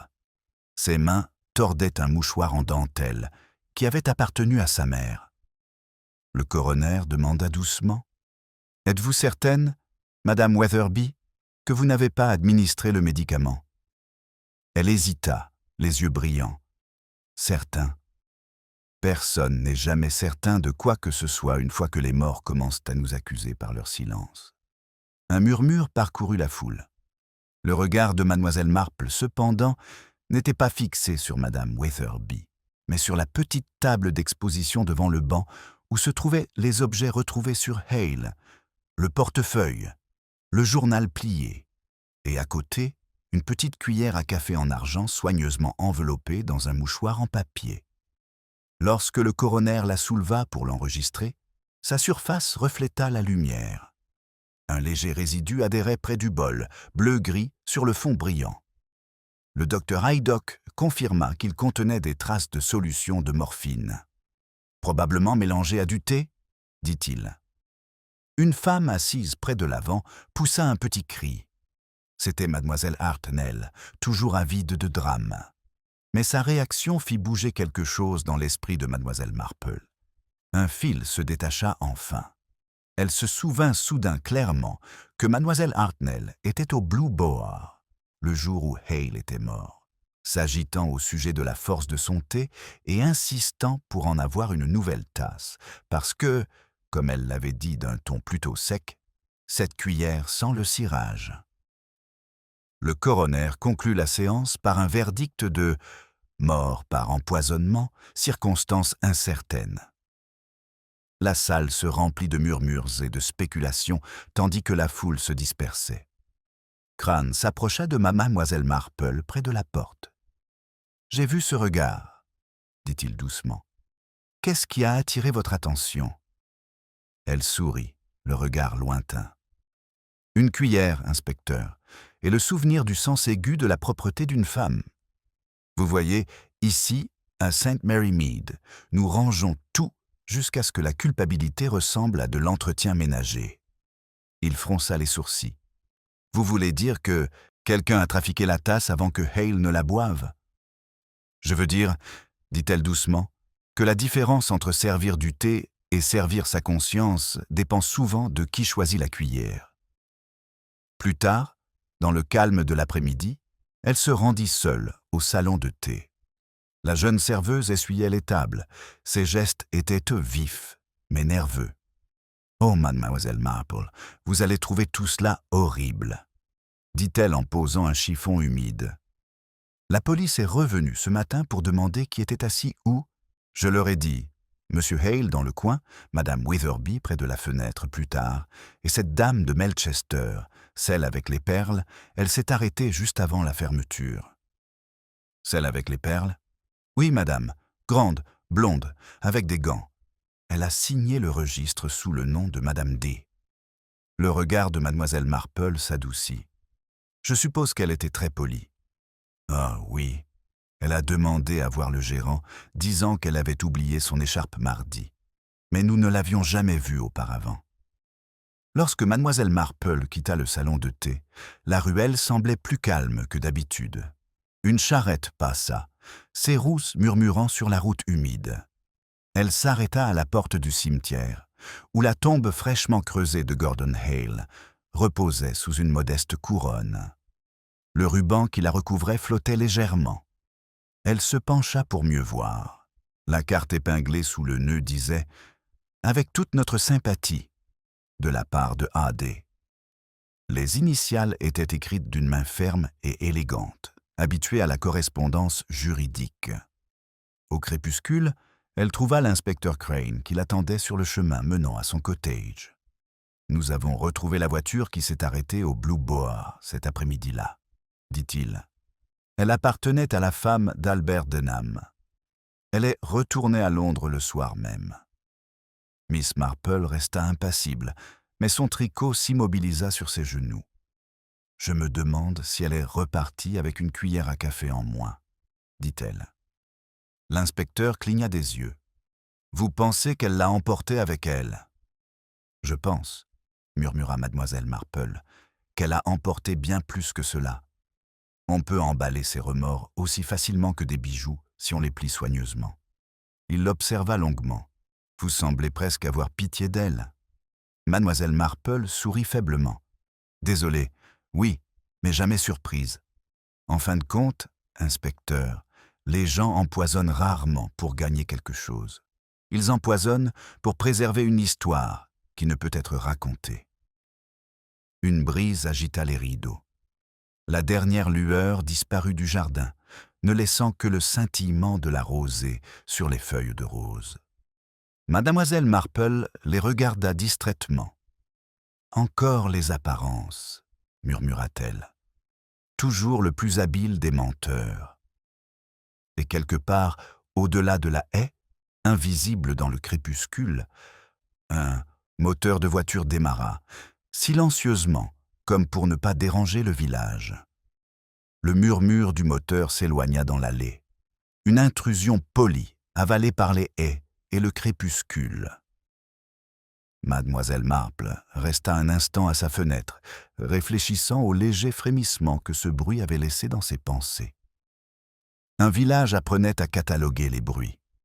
La toux du camion de lait, le changement de vitesse rapide du médecin, la sonnette capricieuse du vélo du vicaire, mais la discrétion avait un timbre différent.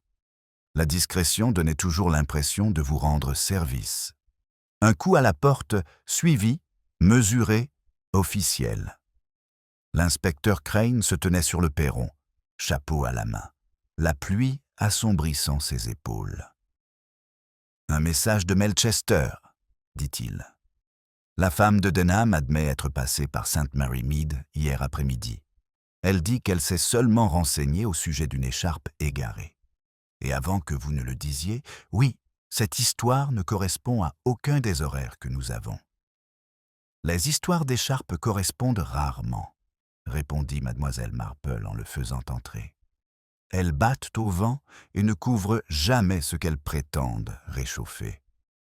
Crane s'autorisa un bref sourire, puis posa 2 objets sur la table.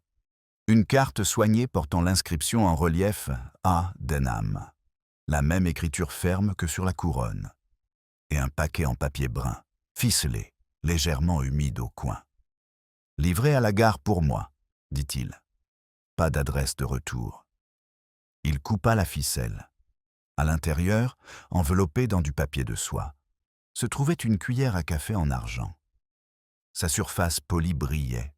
Le long de la courbe intérieure du bol persistait une ombre que le laboratoire appellerait un résidu et que mademoiselle Marple appellerait une conscience. La conscience de quelqu'un a une bonne mémoire pour les couverts, dit-elle doucement. Crane acquiesça. Si c'est notre cuillère, la renvoyer est soit une excuse, soit une provocation. Je ne sais pas laquelle des deux. Les deux, murmura mademoiselle Marple. Les gens qui rangent leurs péchés les jettent rarement. Ils les placent plus près de la police et appellent cela de la vertu. Il hésita, puis prit une inspiration, comme s'il faisait face à un courant d'air. Il y a plus. Le commis de Hale a envoyé un autre télégramme. Un registre a disparu, celui contenant les entrées relatives à un fonds fiduciaire au nom de madame Weatherby. Le commis dit que Denham a insisté pour emporter ce volume chez lui la semaine dernière pour travailler pendant le dîner. Les yeux de mademoiselle Marple se posèrent sur la fenêtre où le jardin s'estompait dans une douce obscurité. Le grand livre est le genre de livre qui raconte une histoire sans adjectif. Certains messieurs préfèrent les adjectifs, surtout lorsque les noms sont gênants. Ils furent interrompus par madame Clement, qui traversa rapidement le chemin. Elle entra avec sa gentillesse habituelle, tout agitée. « Jane, inspecteur, pardonnez-moi de faire irruption. Je viens de chez madame Weatherby. Elle a reçu une lettre. » « Une lettre ?» Crane se redressa. « De qui ?» « Elle n'était pas signée au sens habituel du terme, » dit madame Clement, en sortant une enveloppe avec des doigts prudents. Le cachet de la poste est celui de Melchester. À l'intérieur, il n'y a qu'une adresse griffonnée à la hâte et 2 mots. « Venez seul. » Elle pense que cela vient de Lily. Je n'en suis pas sûr. Mademoiselle Marple retourna le papier sous la lampe. L'adresse indiquait un entrepôt désaffecté au bord de la rivière, près de l'ancienne tannerie, un bâtiment austère en briques où les garçons se défièrent de crier et où l'écho leur renvoyait un son coupable. « Lily ne peut pas écrire sans appuyer trop fort sur ses boucles, » dit-elle après un moment. « Cette écriture ménage le stylo. Ce n'est pas celle d'une femme de chambre, quelqu'un qui s'est entraîné à écrire et à se retenir. » Crane prit la note. Nous devons donc emmener madame Weatherby dans une grotte humide et verdoyante au bord de la rivière et espérer qu'il ne se passera rien de désagréable. L'espoir, dit mademoiselle Marple, est très mauvais superviseur. Je suggère que nous l'accompagnions. La nuit s'était complètement abattue sur St. Mary Mead lorsqu'ils atteignirent la route qui longeait la rivière. L'entrepôt s'élevait au bord de l'eau comme une pensée carrée et silencieuse. Quelque part, une poule d'eau poussa un cri, puis se tut. Madame Weatherby était assise, petite et pâle, à l'arrière de la voiture de l'inspecteur. Elle avait insisté pour venir, les mains crispées sur un réticule qui ne contenait rien d'autre qu'un mouchoir en lin et un petit flacon de sel, comme si le courage moral avait besoin du soutien d'objets domestiques. Crane souleva le loquet. La porte de l'entrepôt s'ouvrit dans un grincement fatigué. L'air sentait la corde humide et la vieille teinture. Leur lanterne projetait un faible cône de lumière, capturant la poussière en mouvement. « Restez ici, dit-il à madame Weatherby. À mademoiselle Marple, il ajouta avec une déférence réticente, « Ne vous éloignez pas. » Ils n'en eurent pas besoin. Une silhouette sortit d'une rangée de caisses dans l'ombre.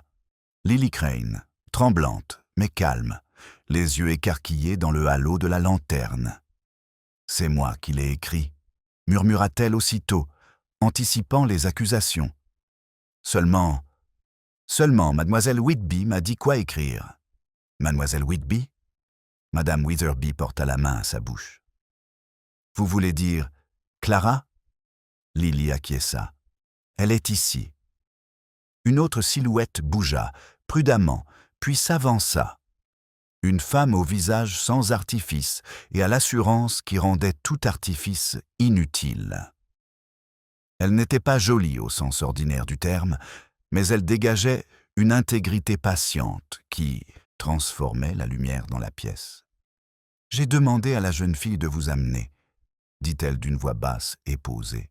« Je voulais que cela se termine là où personne ne pourrait prétendre que cela ne s'était pas produit. » Crane leva légèrement la lanterne. « Mademoiselle Clara Whitby ?»« Oui. » Elle ne broncha pas et ne prit pas la pause. « Monsieur Hale devait m'épouser. Je suis venu chercher la vérité qu'il avait l'intention d'apporter et qu'il n'a pas pu apporter. » Madame Witherby vacilla, puis se ressaisit, comme si une vague l'avait soulevée et reposée. « Ma chère, votre annonce de fiançailles, cruelle, » dit Clara doucement, et ce mot contenait plus de compassion que de blessure. Mais cela l'a aidé à faire son choix. Son regard se posa sur mademoiselle Marple. Vous le savez déjà. Le ton de mademoiselle Marple était doux. En partie. Mais vous devez le dire à haute voix, pour ceux qui préfèrent l'épreuve à la patience. Clara croisa les mains devant elle, un geste scolaire qui, d'une certaine manière, rendait l'entrepôt plus petit et plus honnête. Monsieur Hale a découvert que le fonds fiduciaire avait été utilisé pour dissimuler les méfaits de quelqu'un. De petites sommes, souvent déplacées, afin que tout semble en ordre. Il avait l'intention de rendre l'argent discrètement, afin de ne pas salir les noms. Denham ne l'entendait pas de cette oreille. Et sa femme, elle pensait qu'un scandale les détruirait tous les deux. Elle a rendu visite à madame Witherby. Elle avait de la morphine sur elle. La voix de Crane se durcit. « Vous l'avez vue ?»« Pas à ce moment-là, » répondit Clara. « Mais je l'ai vue le lendemain sur la route, alors que je changeais de train. Son gant était déchiré au niveau du pouce et elle m'a demandé où se trouvait le Blue Bower, comme si elle avait égaré sa décence avec son écharpe. « Elle avait peur, » murmura mademoiselle Marple. « La peur rend les personnes bien élevées raides. Elle rend leur posture correcte et leur jugement tordu. » Crane posa la lanterne sur une caisse. « C'est un récit. J'ai besoin d'une épingle pour le fixer. » Clara regarda Lily. La jeune fille fouilla dans son sac à main et en sortit un mince livret relié de cuir, le grand livre manquant dont les bords étaient ondulés par l'humidité. « Mademoiselle Whitby me l'a pris pour le mettre en sécurité, » dit-elle d'une voix tremblante. « Monsieur Hale me l'avait confié pendant 1 heure lorsqu'il était venu ce jour-là, pour copier un chiffre dont il ne se fiait pas à sa mémoire. Il disait qu'il était mal de me laisser avec. Il se trompait sur beaucoup de choses délicates. » Crane ouvrit le livre avec précaution. Les colonnes s'alignaient comme des soldats discrets. Dates, sommes, initiales qui refusaient d'être ornementales. 2 séries d'entrées se répétaient avec une régularité impeccable. PUBD et AD. L'inspecteur serra les mâchoires. Witherby Denham et Albert Denham. Ce n'est pas du tout l'écriture de la dame. Et pourtant, dit mademoiselle Marple, les yeux fixés sur la page, la peur de la dame a graissé la charnière. Un bruit de pas répondit à sa remarque. Un retardataire ou quelqu'un de patient. Depuis l'entrée de l'entrepôt, une silhouette se dessina, celle d'un homme vêtu d'un manteau soigné et dont le visage avait appris à réfléchir 2 fois avant de parler. Albert Denham s'avança dans la lueur de la lanterne, les mains levées, comme pour encadrer son apparition.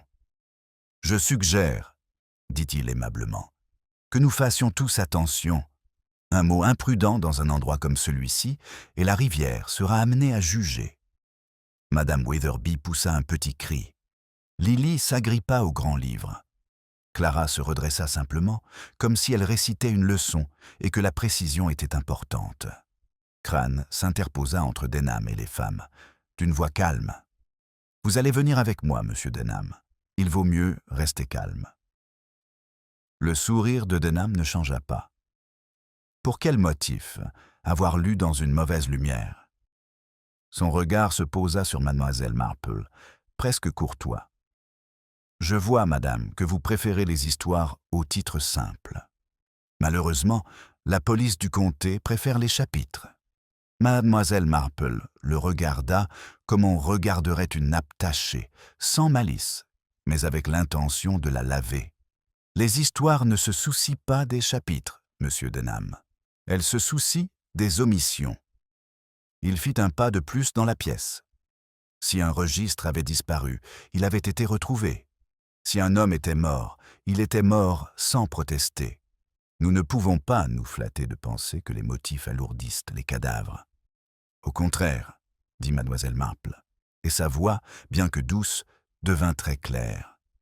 Les motifs sont le seul poids qui les fait couler. » La rivière clapota une fois contre le quai.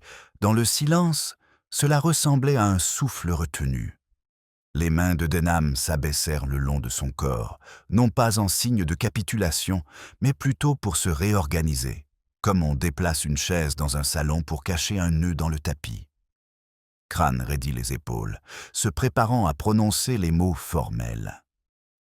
Clara Whitby regarda Denham avec une pitié qui avait gagné ses contours. « Vous avez répété cela, dit-elle. La pratique n'a fait que le rendre plus vrai. » Pour la première fois, l'expression de Denham trembla, pas plus qu'une ondulation, mais cela brisa le vernis. Il prit une inspiration pour répondre. L'air dans l'entrepôt était tendu, chaque respiration était une perturbation. Les mots inachevés de Denham flottaient également dans l'air, aussi vifs que l'odeur de la rivière au-delà. Pendant un instant suspendu, personne ne bougea. Puis le léger grattement des bottes de Crane rompit la tension, suivi de la voix de l'inspecteur, calme, disciplinée, mais indéniablement tranchante. « Monsieur Denham, dit-il, je vous prie de rester exactement où vous êtes. » Les yeux de Denham se posèrent non pas sur la porte, mais sur le grand livre que Lily tenait entre ses mains. « Je suppose, dit-il doucement, que vous vous êtes tous convaincus que les colonnes et les chiffres peuvent définir la méchanceté. Je vous assure que ce n'est pas le cas. » Le ton de Clara Whitby était calme, presque triste. « Les chiffres sont miséricordieux, monsieur Denham. Ils ne mentent pas, à moins que quelqu'un ne leur apprenne à le faire. » Il rit, trop facilement. « Ah, mademoiselle Whitby, vous confondez la comptabilité et la moralité. Un transfert, un retard, une faveur rendue. Ce sont là les petites courtoisies du commerce. » Monsieur Hale n'avait pas le don du compromis. Il avait le don de la conscience, dit doucement mademoiselle Marple, ce qui est moins pratique mais beaucoup plus exigeant. Denham se tourna vers elle avec un léger amusement. « Et qu'avez-vous jamais risqué pour votre conscience, madame ?»« Du temps, répondit-elle. Et le confort de me croire hors de cause. » La réplique eut un poids discret. La bouche de Denham se durcit. Crane s'approcha, la lumière de la lanterne éclairant le fermoir argenté de son carnet. « Assez parlé, vous allez nous suivre maintenant. »« Pour quel motif ?» demanda Denham. « Pour avoir fourni le mobile, les moyens et la morphine, » répondit Crane. « Si vous êtes innocent, la justice s'en chargera plus tard. » L'ironie du mot « s'en chargera » passa sur le visage de Denham, mais il n'opposa aucune résistance. Pourtant, quelque chose dans son immobilité troubla mademoiselle Marple. Ce n'était pas l'immobilité de la capitulation, mais celle du calcul. « Inspecteur, dit-elle doucement, pourrions-nous sortir un instant ?» Crane hésita, mais son ton avait la gravité d'une urgence silencieuse. Il fit signe à un agent qui attendait près de la porte. « Surveillez-le. » Ils sortirent dans l'air nocturne. La brume au-dessus de la rivière transportait une légère odeur d'huile et de roseau. « Qu'y a-t-il » demanda Crane. Mademoiselle Marple avait les yeux fixés sur l'eau sombre. « Il attend quelque chose. Pas les secours, pas le hasard. Une représentation a besoin d'un public, inspecteur, et il n'a pas encore terminé la sienne. » Au moment même où elle prononçait ces mots, un bruit se fit entendre derrière eux. Un bruit de pas, le cri d'un agent, la lueur soudaine d'une lanterne frappant le mur. Denham s'était précipité vers le registre, arrachant une page avant que Crane ne revienne en trombe et ne le saisisse. La page voltigea une fois avant de tomber près des pieds de mademoiselle Marple. Elle se baissa, les doigts légèrement tremblants.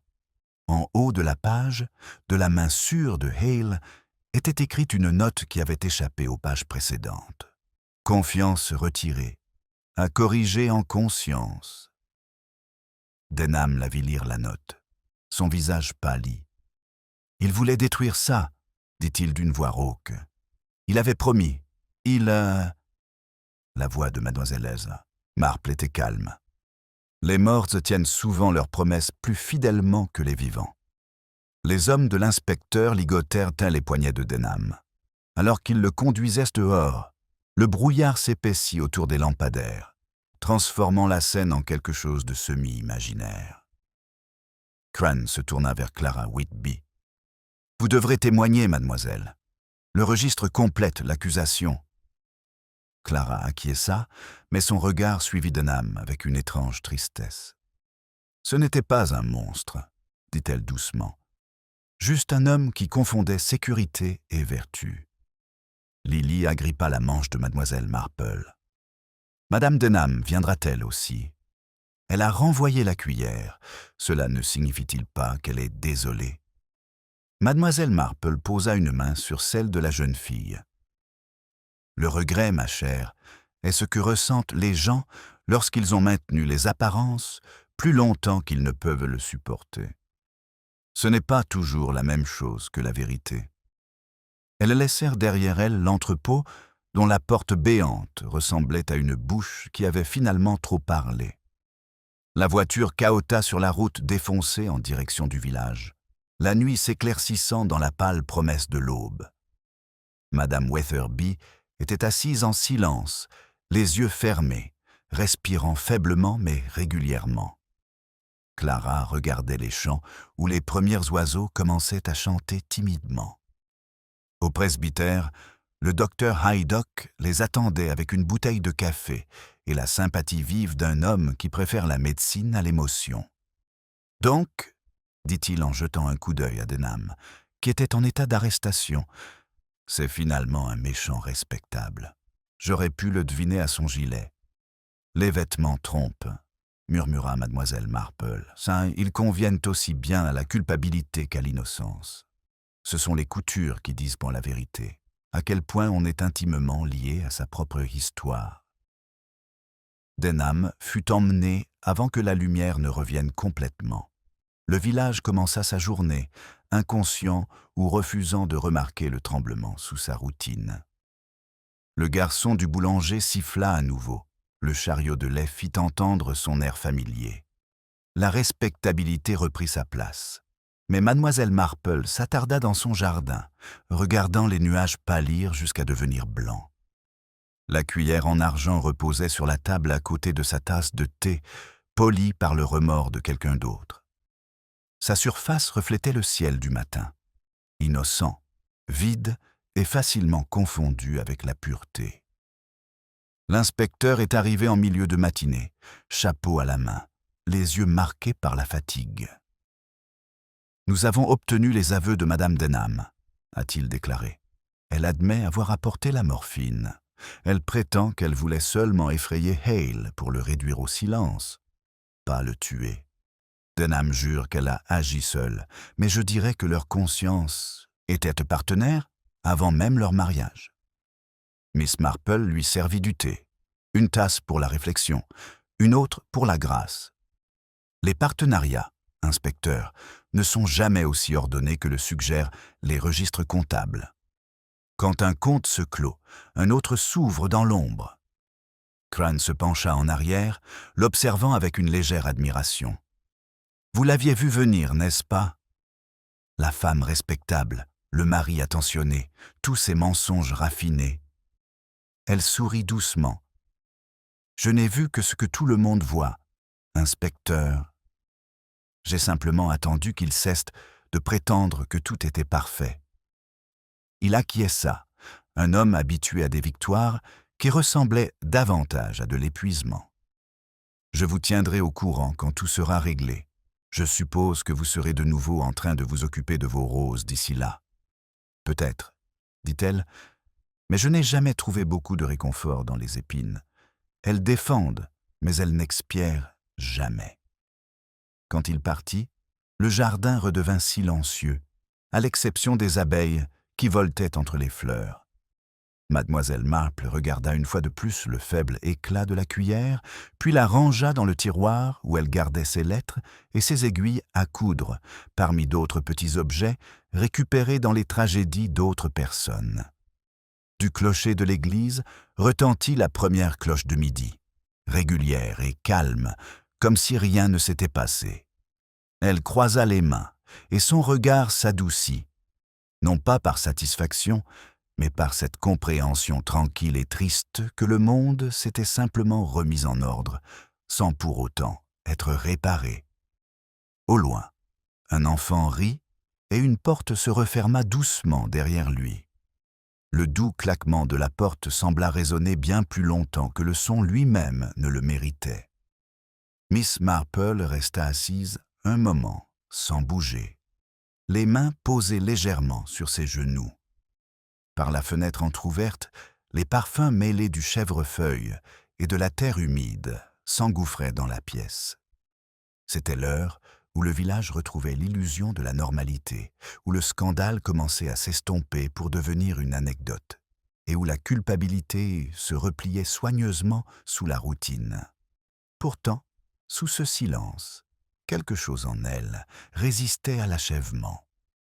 Elle se leva enfin et se dirigea vers la commode.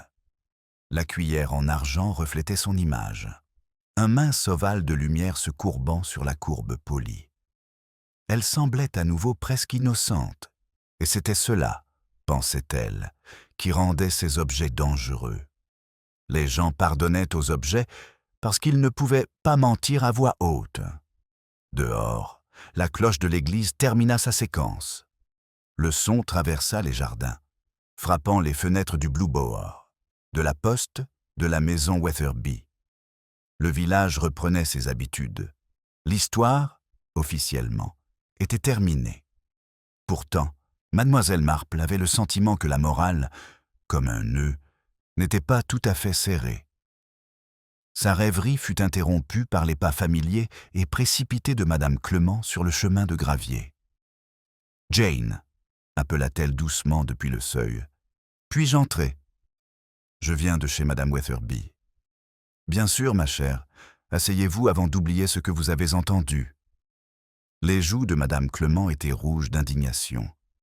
Ils l'ont enfin libérée. Elle est terriblement secouée, mais reconnaissante. Seulement, il semble que la moitié du village ait déjà décidé qu'elle devait être au courant de l'affaire. On ne peut pas empêcher les gens d'en rajouter, n'est-ce pas ? Non, répondit Mademoiselle Marple en versant le thé, mais on peut espérer qu'ils choisissent des broderies plus fines. Madame Clement soupira. Elle a demandé de vos nouvelles. Elle a dit qu'elle vous devait tout. Mademoiselle Marple secoua doucement la tête. La dette et la compréhension sont rarement la même chose. Elles restèrent assises un moment dans un silence complice, le thé fumant légèrement entre elles. Puis Madame Clement se pencha en avant. « Il y a une chose qu'elle a dite qui m'a frappé. Elle insiste sur le fait que M. Hale a laissé une deuxième lettre. Pas celle qui a été trouvée au salon de thé, mais l'autre qu'elle a donnée à l'inspecteur, apparemment, bien qu'elle ne contienne qu'une seule ligne. La vérité viendra tranquillement. Elle a dit que cela ressemblait à une énigme. Les yeux de mademoiselle Marple s'illuminèrent de cette lueur intérieure que madame Clement avait appris à reconnaître. Une énigme, oui, mais aussi une promesse. Les vérités tranquilles sont les seules qui perdurent. À la tombée de la nuit, l'inspecteur revint, moins par nécessité que par un besoin inavoué de conversation. Il portait sa fatigue avec légèreté, mais celle-ci pesait néanmoins sur ses épaules. « Bonsoir, mademoiselle Marple. J'ai pensé que vous aimeriez savoir que les Denham ont été renvoyés à Melchester. Il sera accusé de détournement de fonds, elle de complicité. À eux deux, ils ont fourni suffisamment de contradictions pour tisser un filet. Les contradictions, dit mademoiselle Marple, ne sont que la manière dont les gens avouent qu'ils ont été trop longtemps cohérents dans la mauvaise direction. » Il sourit faiblement en prenant la tasse qu'elle lui tendait. « Vous faites passer la moralité pour de la comptabilité. »« Dans un village, répondit-elle, c'est le cas. Il faut trouver un équilibre entre la décence et la vérité, et les chiffres concordent rarement. » Crane se cala dans son fauteuil, contemplant la cheminée où scintillait la dernière lueur du jour. On pourrait penser qu'après tout cela, l'endroit serait purifié. Au contraire, il semble vide. « Ah !» dit mademoiselle Marple. « C'est parce que le mal, une fois éliminé, laisse un vide. Les gens oublient que la bonté doit venir remplir cet espace. Sinon l'air redevient froid. » Il acquiesça lentement. « Vous semblez presque avoir pitié d'eux. »« J'ai pitié, » admit-elle. « Pas pour ce qu'ils ont fait, mais pour ce qu'ils imaginaient défendre. La respectabilité a ruiné plus d'âmes que la pauvreté n'a jamais réussi à le faire. Elle exige un entretien constant et ne pardonne rien. » L'inspecteur se leva, posant sa tasse de côté. « Vous vous gaspillez dans les jardins et les thés, mademoiselle Marple. »« Au contraire, » dit-elle doucement, « c'est dans les jardins et les thés que la plupart des crimes commencent, les petits crimes qui mûrissent en tragédie parce que personne ne pense qu'ils méritent d'être éliminés. » Quand il partit, la pièce redevint paisible. Dehors, les lampadaires clignotaient un à un le long de la ruelle. L'enseigne du Blue Boar grinçait faiblement dans le vent. Au loin, on entendait le bourdonnement d'un vélo tardif et les rires étouffés des jeunes, inconscients que le monde des adultes se préoccupait de culpabilité. Mademoiselle Marple se tenait près de la fenêtre, le regard suivant les lumières faibles à travers la verdure. Ses pensées dérivèrent vers Clara Whitby, résolue, honnête, désormais accablée par une vérité trop discrète pour se défendre dans une conversation. Les gens l'oublieraient bien assez tôt. Ils oubliaient toujours les témoins moraux. Le village avait soif de scandale, pas de réflexion. Le lendemain matin, l'air était doux et avec lui, l'illusion que rien n'avait jamais été perturbé à St. Mary Mead. Les journaux relataient l'histoire en une seule colonne. La mort d'un avocat lié à une affaire de fraude. C'était net, sans vie et heureusement bref. À 11 heures, mademoiselle Marple se rendit au cimetière. La rosée recouvrait encore l'herbe. La tombe de Gordon Hale reposait sous une pierre tombale nouvellement posée, simple et sans ornement. Quelqu'un, peut-être Clara, avait laissé un petit bouquet de bleuets noué par un ruban blanc. Leur couleur contrastait doucement avec la pierre, comme si le souvenir lui-même refusait la monotonie. Elle se pencha, redressa les tiges et murmura presque pour elle-même. « Les apparences, mon cher monsieur, sont de cruels artistes. » Une voix derrière elle, chaleureuse mais tremblante, rompit le silence. C'était madame Witherby. « Vous aviez raison depuis le début, mademoiselle Marple. Surtout, je n'arrête pas de penser que si j'avais parlé plus tôt, si je n'avais pas eu si peur de ce que les gens pourraient penser. » Mademoiselle Marple lui toucha légèrement le bras. La peur du jugement, ma chère, est le péché le plus respectable qui soit. » Elles restèrent ensemble un moment avant que Madame Witherby ne s'éloigne sur le chemin. Mademoiselle Marple resta là, regardant sa silhouette s'évanouir dans la lumière du soleil, adoucie par un pardon qui pourrait encore s'avérer salutaire. De retour chez elle, elle s'arrêta devant son portail. Les abeilles s'affairaient dans la lavande, leur industrie silencieuse rétablissant un ordre que les mots ne pouvaient pas rétablir. Elle repensa à la dernière phrase de Hale. La vérité viendra tranquillement. Elle était venue, non pas avec triomphe, ni avec punition, mais avec la décence discrète d'excuses tacites entre voisins. Dans son salon, elle remit la cuillère en argent dans son tiroir et le referma doucement. Ce geste lui donna l'impression de sceller une lettre attendue depuis longtemps. Puis elle s'assit près de la fenêtre, les mains jointes, la paix de la journée l'enveloppant, comme le léger bruissement des rideaux de dentelle. De l'église lui parvint le faible écho d'une répétition de cantiques, les sopranos cherchant leurs notes. Une voix vacilla, la trouva et se stabilisa. Mademoiselle Marple sourit. « Oui » murmura-t-elle, à moitié pour elle-même. La vérité finit toujours par se révéler. La lumière changeait dans son jardin, et à cette heure tranquille, St. Mary Mead était exactement comme elle souhaitait être, ordonnée, innocente et parfaitement fausse. La lumière du soleil sur les rideaux de Mademoiselle Marple tremblait sous les premiers souffles d'une brise. Elle traversait doucement la pièce, froissant la dentelle comme le dernier souffle d'une histoire qui savait qu'elle avait été racontée.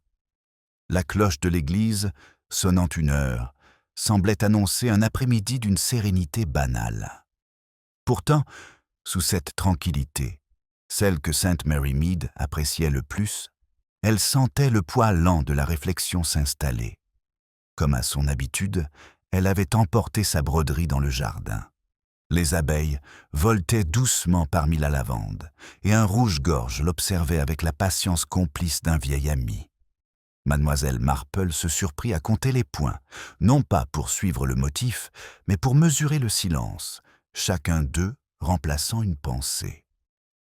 Les affaires, songeait-elle, se terminaient rarement quand les autres le croyaient. Elles se retiraient simplement, comme la culpabilité se retire dans la respectabilité. Le crissement des pas sur le chemin la fit lever les yeux. L'inspecteur Crane se tenait près du portail, son chapeau à la main, l'air plus détendu qu'auparavant. « Je me demandais, dit-il, si je pouvais vous déranger dans votre retraite loin de cette affaire. »« Vous pouvez, » répondit-elle en souriant. « La retraite, comme le remords, ne dure jamais très longtemps. » Il entra et prit place en face d'elle. Pendant un moment, aucun des deux ne parla.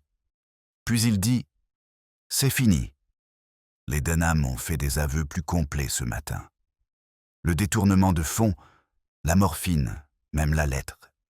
Ils reconnaissent qu'elle l'a scellé pour faire croire que Hale avait perdu courage et s'était suicidé. Ils voulaient susciter la pitié, pas les soupçons. » L'aiguille de Mademoiselle Marple s'arrêta en plein mouvement. « La pitié est un alibi perfide, » dit-elle doucement. « Elle ne fonctionne que tant que personne ne cherche à savoir qui en profite le plus. » Crane acquiesça. « La couronne fera d'eux un exemple. Les remords de Madame Denham sont sincères, ou du moins semblent l'être. Elle a demandé que son mari ne soit pas blâmé pour ce qu'elle a fait seule. Je soupçonne qu'elle préserve les apparences, même maintenant. » « Bien sûr, » murmura Mademoiselle Marple. « Les apparences sont la dernière chose que les gens abandonnent. On ne peut pas les mettre en gage, on ne peut que les enterrer soigneusement. » Une brise traversa le jardin, apportant le faible bruit de coups de marteau lointains. Quelqu'un réparait une clôture, rétablissant l'ordre là où il n'avait jamais vraiment été perdu. Crane se pencha en arrière, les yeux suivant les nuages au-dessus de la haie. C'est étrange que toute cette affaire ait commencé par une lettre. Une seule enveloppe laissée derrière elle, et maintenant tout le monde a écrit sa propre fin. Mademoiselle Marple acquiesça. Les lettres sont de petites confessions de ce que nous souhaitons garder secret. Elles voyagent parce que nous n'osons pas le faire. Il sourit faiblement. Vous donnez toujours au crime des allures de poésie. C'est le cas, répondit-elle simplement. La fragilité humaine a rangé en rimes et en conséquences. Ils restèrent assis encore un moment, l'après-midi s'étirant paresseusement. Au-delà du mur du jardin, des voix flottaient depuis la ruelle. Madame Price Ridley commentait le retour du beau temps. Le garçon de l'épicier rendait la monnaie avec une solennité comique. La vie, cette créature incurable, avait repris sa place. Lorsque l'inspecteur partit, Mademoiselle Marple resta assise à table. La cuillère en argent reposait toujours dans le tiroir, invisible mais pas oubliée. Certaines choses, elle le savait, devaient être conservées, non pas comme preuve, mais comme souvenir. Elle prit son carnet, celui qu'elle utilisait rarement, et y inscrivit d'une écriture petite et précise. La vérité vint en effet tranquillement, comme il l'avait écrit. Elle entra par la porte des domestiques et avait le visage du remords. Le village parlera du scandale pendant une semaine, de la charité pendant un mois, et plus du tout à la Saint-Michel. Mais le jardin sait, et moi aussi. Elle ferma le carnet et le posa soigneusement sur la table. Dehors, une voiture passa, peut-être celle du docteur Haydock, ses pneus murmurant sur le gravier comme des mots qu'il ne fallait pas entendre. L'air sentait la pluie, même si aucune goutte n'était encore tombée. Le soir, elle se rendit une nouvelle fois au cimetière. La pierre tombale de Gordon Hale semblait déjà adoucie par le temps. À côté, gisaient des bleuets fanés. Elle les remplaça par de nouveaux, cueillis dans son propre jardin. Pendant un instant, elle leva les yeux vers la flèche, captant le faible reflet du soleil sur sa girouette. Celle-ci tourna légèrement, comme si elle ne savait pas où se poser. Derrière elle, elle entendit le bruit d'une porte qui se fermait quelque part dans le village. Un bruit domestique, rassurant et définitif. Elle sourit en pensant à la façon dont la vie continuait à se replier proprement après chaque perturbation. Pourtant, elle savait aussi que quelque part, quelqu'un d'autre allait bientôt confondre le silence avec la paix, le secret avec la vertu, et qu'une autre lettre, réelle ou métaphorique, était déjà en train d'être écrite. Elle repartit vers son cottage, le gravier craquant doucement sous ses pieds. En passant devant le presbytère, elle vit Madame Clement arroser les roses, sa silhouette encadrée par la lumière dorée qui se déversait de la cuisine. Mademoiselle Marple leva la main en signe de salut. La femme du vicaire sourit et lui fit signe, sans se rendre compte à quel point ce geste ordinaire était réconfortant. À sa porte, le rouge-gorge réapparut, perché sur le poteau comme s'il attendait la fin. « Oui, oui, » lui dit-elle doucement. « Nous sommes arrivés à la fin, n'est-ce pas ?» L'oiseau pencha la tête, peu convaincu. À l'intérieur, elle alluma sa lampe, tira les rideaux et se servit un modeste verre de sherry. Le tic-tac de l'horloge marquait le rythme patient de la paix domestique. Dans ce rythme, elle entendait l'écho de toute l'affaire, sa tromperie, sa décence, son petit salut. Elle leva légèrement son verre vers la soirée tranquille. « À Monsieur Hale, » murmura-t-elle, « et à la vérité, qui ne se précipite jamais, mais ne se perd jamais. » L'horloge fit un nouveau tic-tac. La maison respirait le contentement. Dehors, St. Mary Mead s'enveloppait dans le crépuscule, ses fenêtres brillant comme de petits secrets bien sages. Quelque part, un rideau bougea avant de se refermer, et la dernière lueur glissa sur le chemin du jardin, ne révélant rien de nouveau, seulement la perfection de ce qui restait non dit.